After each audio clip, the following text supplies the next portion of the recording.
Hello everyone, welcome to my channel arc science classes. आज मैं आपको क्लास 6 साइंस का चैप्टर 3 फाइबर टू फैब्रिक पढ़ाने जा रही हूँ। जैसा कि आप सभी को पता है कि पहेली और बूझो क्लास 6 से 8 तक हमारे साथ बने रहेंगे। Let's begin. पहेली एंड बूझो won the first prize in a science quiz competition held at their school। पहेली और बूझो ने अपने स्कूल में हुए साइंस क्विज कंपटीशन में फर्स्ट प्राइज जीता। They were very excited and decided to use the prize money to buy clothes for their parents। और उन्होंने सोचा कि जो वो प्राइज मनी उन्होंने जीता है उससे वो अपने पेरेंट्स के लिए क्लॉथ्स लेंगे और इसके लिए वो काफ़ी एक्साइटेड थे। When they saw a large variety of cloth material, they got confused। लेकिन जब उन्होंने बहुत सारे क्लोथ मटेरियल को देखा तो वो काफ़ी कंफ्यूज हो गए। The shopkeeper explained that some clothes or fabrics were cotton and some were synthetic। Shopkeeper ने उन्हें एक्सप्लेन किया कि कुछ क्लोथ्स या फैब्रिक जो है वो कॉटन के हैं और कुछ सिंथेटिक हैं। He also had woolen mufflers and shawls। उसके पास कुछ woolen mufflers और shawls भी थे। There were many silk sarees as well। और वहाँ पर ढेर सारी सिल्क की साड़ियाँ थी। पहेली एंड बूझो फेल्ट वेरी एक्साइटेड। पहेली और बूझो काफ़ी एक्साइटेड महसूस कर रहे थे। They touched and felt these different fabrics। उन्होंने अलग अलग फैब्रिक्स को छुआ और उसे महसूस किया। Finally they bought a woolen muffler and a cotton sari. और फाइनली उन्होंने एक woolen muffler और एक कॉटन साड़ी खरीदी। After their visit to the cloth shop, Paheli and Bujo began to notice various fabrics in their surroundings। अब जब उन्होंने cloth shop को विजिट कर लिया तो उसके बाद उन्होंने अपने आसपास पाए जाने वाले डिफरेंट टाइप ऑफ फैब्रिक्स को आइडेंटिफाई करना शुरू कर दिया, नोटिस करना शुरू कर दिया। They found that bedsheet, blanket, curtain, tablecloths, towels and dusters were made from different kinds of fabrics। और उन्होंने क्या पाया कि bedsheet, blanket, curtain, table clothes, towel और डस्टर जिससे हम अपने घरों में डस्टिंग करते हैं, ये सारे अलग अलग फैब्रिक से बने हुए हैं। Even their school bags and the gunny bags were made from some kind of fabrics। यहाँ तक कि उनके स्कूल बैग्स और गनी बैग जिसमें हम ग्रेन को रखते हैं वो भी अलग तरह के फैब्रिक से बने हुए हैं। उन्होंने इन फैब्रिक्स को आइडेंटिफाई करना शुरू कर दिया, जैसे कुछ कॉटन, कुछ ऊल या फिर सिल्क या synthetic. Can you also identify some fabrics? क्या आप भी कुछ फैब्रिक्स को आइडेंटिफाई कर सकते हो? 3.1 वैरायटी इन फैब्रिक्स। चलिए 3.1 में हम देखते हैं कि फैब्रिक्स में कितने सारे वैरायटीज होते हैं। इसके लिए एक्टिविटी 1 को हम देखते हैं। इसके लिए आपको करना क्या है, आपके आसपास में जो टेलरिंग शॉप होगा आपको वहाँ जाना है। वहाँ जाने के बाद स्टिचिंग के बाद जो भी फैब्रिक्स बचते हैं उन्हें आपको कलेक्ट करना है। फिर आपको उन सारे फैब्रिक के पीसेज को टच करना है और फील करना है। अब आपको उन सारे फैब्रिक्स का लेबलिंग करना है, यानी कि उन फैब्रिक्स में कौन से कॉटन है, कौन से सिल्क है, कौन से ऊल है और कौन से सिंथेटिक है। इसके लिए आप टेलर की भी हेल्प ले सकते हो। Do you wonder what this different fabrics are made of? क्या आपको पता है कि ये सारे जो भी फैब्रिक हैं ये किससे बने हुए हैं? ये सारे अलग अलग चीज़ों से बने हुए होते हैं। When you look at any fabric, it seems a continuous piece। Now look at it closely। What do you notice?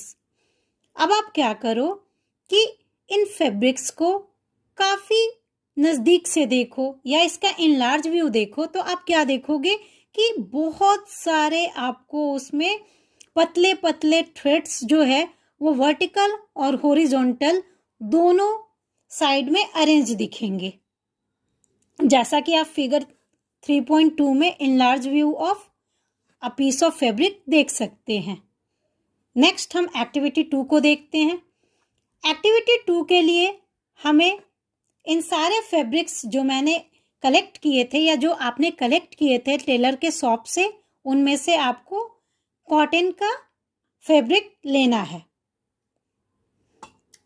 अब क्या करो कि आप उस कॉटन के फैब्रिक के एक लूज थ्रेड या यार्न को उसके किनारे से पुल करो। If no loose yarn are visible, you can gently pull out with the point or needle. अब क्या करो, अगर आपको किसी तरह का कोई लूज यार्न उसमें नहीं दिख रहा है तो आप निडल या पिन के हेल्प से आप उसमें से कोई यार्न को निकालो। We find that a fabric is made up of yarns arranged together. हम क्या पाएंगे कि जो फैब्रिक होते हैं वो बहुत सारे यार्न के एक साथ अरेंज होने के बाद बनते हैं। What are these yarn made of? अब ये यार्न किन चीजों से बनते हैं? आइए हम 3.2 में फाइबर देखते हैं। इसके लिए एक्टिविटी 3 करते हैं। Take out a yarn from a piece of cotton fabric. हमें क्या करना है कि एक कॉटन के पीस से कॉटन फैब्रिक जो हमने लिया है उसमें से हमें एक यार्न निकालना है और इस यार्न को हमें टेबल पे रख देना है। टेबल पे रखने के बाद हमें यार्न के एक एंड को अपने थंब से प्रेस कर देना है और दूसरे हैंड के थंब के नेल से हमें इसे स्क्रैच करना है और वो भी इसके लेंथ वाइज। जैसे ही आप स्क्रैच करोगे तो आप क्या देखोगे कि जो एंड के यार्न हैं वो स्प्लिट हो गए हैं बहुत सारे पतले पतले स्ट्रैंड्स में। जैसा कि आप यहाँ फिगर 3.4 और 5 को देख सकते हैं। यहाँ पे splitting the yarn into thin strands, yarn split up into thin strands. आपको फर्स्ट में 3.4 में स्प्लिटिंग करते हुए दिखाया गया और 3.5 में आपको आफ्टर स्प्लिटिंग फिगर दिया हुआ है। You might have observed something similar when you try to thread a needle. ये आप सेम चीज़ देख सकते हो जब आप किसी निडल में कोई थ्रेड को डालते हो तो उसमें भी क्या होता है कि थ्रेड के एंड पे बार बार जब हम उसे थ्रेड को निडल में डालते हैं तो उसके एंड पे वो ढेर सारे थिनर स्ट्रैंड्स में स्प्लिट कर जाते हैं और जब ये थिनर स्ट्रैंड में स्प्लिट कर जाते हैं तो हमें उसको निडल के आई में डालना काफ़ी मुश्किल हो जाता है। अब ये जो थिन स्ट्रैंड में बहुत सारे थिनर स्ट्रैंड्स दिखते हैं वो है क्या? वो सारे थिनर स्ट्रैंड्स फाइबर कहलाते हैं। Fabric are made up of yarn and yarn are further made up of fibres. Fabric जो होते हैं वो यार्न से बने होते हैं और यार्न किससे बने होते हैं? यार्न फाइबर से बने। Where do this fibres come from? ये फाइबर्स आते कहाँ से हैं? The fibres of some fabrics such as cotton, jute, silk and wool are obtained from plants and animals. कुछ फाइबर्स जैसे कि कॉटन, जूट, सिल्क और ऊल ये हमें प्लांट्स और एनिमल्स से मिलते हैं। These are called natural fibres और इन्हें हम नेचुरल फाइबर्स कहते हैं। यानी जो फाइबर्स हमें प्लांट्स और एनिमल्स से मिलते हैं उन्हें हम नेचुरल फाइबर्स कहते हैं। Cotton and jute are examples of fibres obtained from plants. Cotton और जूट प्लांट से ऑब्टेन्ड किए गए फाइबर्स के एग्जाम्पल्स हैं। Wool and silk fibres are obtained from animals. Wool और सिल्क हमें एनिमल से मिलते हैं। Wool is obtained from the fleece of sheep और गोट। ऊल हमें सीप और गोट के फ्लिस से मिलते हैं। It is also obtained from the hair of rabbits, yak and camels. और साथ ही साथ ऊल हमें रैबिट, याक और कैमल के हेयर से भी मिलता है। Silk fibre is drawn from the cocoon of silkworm. Silk fibre हमें सिल्क वॉर्म के कोकून से मिलता है। For thousands of years natural fibres were the only ones available for making fabrics. हजारों साल पहले हमारे पास सिर्फ नेचुरल फाइबर्स ही अवेलेबल थे फैब्रिक्स को बनाने के लिए। इन द लास्ट 100 ईयर्स और सो, लास्ट 100 ईयर्स से fibres are also made from chemical substances. Fibres जो है वो केमिकल सब्सटेंसेस के हेल्प से भी बनने लगे, और जो सब्सटेंस हम इसमें यूज करते हैं वो हमें प्लांट्स या एनिमल से नहीं मिलते हैं। वो क्या कहलाते हैं? वो सारे सिंथेटिक फाइबर्स कहलाते हैं। यानी केमिकल सब्सटेंस से जो हम फाइबर बनाते हैं वो सारे फाइबर सिंथेटिक फाइबर कहलाते हैं। सिंथेटिक फाइबर्स के कुछ एग्जाम्पल्स है पॉलिएस्टर, नायलॉन, एक्रिलिक। आप जो सॉक्स पहनते हो वो नायलॉन का बना होता है।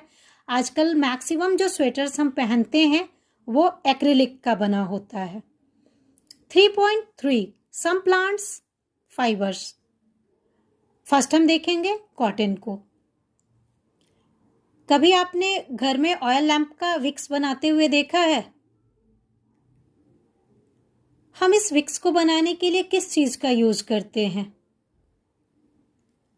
हम विक्स को बनाने के लिए कॉटन ऊल का यूज करते हैं, और यह वही कॉटन ऊल है जो आपके घर के मैट्रेस, पिलो या क्विल्ट में भी फिल किया जाता है। चलिए हम देखते हैं, एक्टिविटी एक करते हैं। Take some cotton wool, pull it apart and look at its edges. आपको करना क्या है कि आप कॉटन के ऊल को लो और ऊल को आप क्या करो कि आप उसको पुल करो, अलग करो। अलग करने के बाद क्या करो, उसके एज पे देखो, किनारे पे देखो। What do you observe? आप क्या देखोगे? The small thin strands that you see are made up of cotton fibres. आपको बहुत सारे पतले पतले स्ट्रैंड्स दिखेंगे, और ये स्ट्रैंड्स किससे बने होते हैं? ये सारे स्ट्रैंड्स जो होते हैं वो कॉटन फाइबर्स से बने हुए होते हैं। Where does this cotton wool come from? अब ये कॉटन ऊल आता कहाँ से है? It is grown in the fields. इसे फील्ड में उगाया जाता है। कॉटन प्लांट्स जो होते हैं इन्हें यूजुअली आपको ऐसे जगह पे उगाया जाता है जहाँ पे ब्लैक सॉइल हो और जहाँ का क्लाइमेट जो हो वो वार्म हो। हमारे देश के बहुत सारे स्टेट्स हैं जिसमें कॉटन को उगाया जाता है, जैसे कि कर्नाटका, आंध्र प्रदेश, महाराष्ट्र और भी बहुत सारे हैं। कॉटन प्लांट का जो फ्रूट्स होता है वो लेमन के साइज का होता है। जब ये कॉटन बॉल्स मैच्योर हो जाते हैं तो ये बस्ट कर जाते हैं। जब ये बस्ट करेंगे तो बस्ट करने के बाद जब ये ओपन होते हैं तो आप इनके अंदर में सीड्स देखोगे जो कि कॉटन फाइबर से कवर होते हैं। क्या कभी आपने मैच्योर कॉटन प्लांट्स के फील्ड को देखा है जहाँ पे अब हम मतलब उसे तोड़ने के लिए वो फील्ड के सारे कॉटन बॉल्स तैयार हो गए हो? अगर आप देखोगे तो आपको लगेगा कि वो सारा फील्ड जो है वो स्नो से कवर है। आप फिगर 3.6 में देख सकते हो field of A cotton plants. यहाँ पे ये कॉटन प्लांट्स मैच्योर हो गए हैं और आपको लगेगा जैसे कि ये सारा फील्ड जो है वो स्नो से कवर है।